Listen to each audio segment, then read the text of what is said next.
As with everything you play, you want to make sure you breathe before you play the very first note. I like to exhale my breath as I attack so I can be completely relaxed.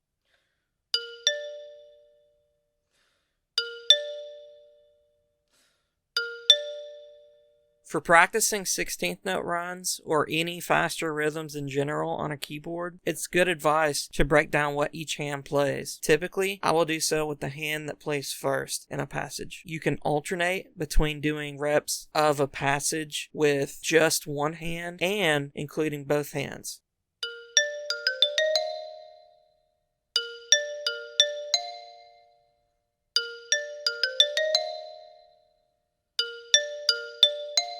You want to make sure that as one hand stays on the natural keys and one hand moves around between the naturals and accidentals, that you have a consistent, even sound between both. Typically, students don't reach far enough out on the accidentals and end up hitting the chord closest to them. This gives a less than desirable sound on the top part of the keyboard, and the bottom part will naturally sound louder and fuller.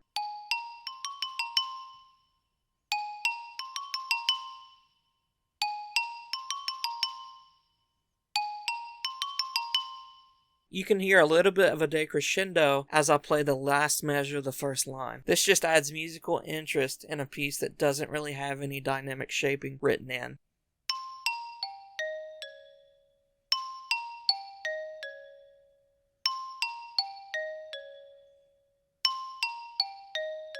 The first two measures of the second line are probably the two hardest technically to play in the entire piece. Just make sure you're playing it and learning it slow enough so that you're hitting the right notes.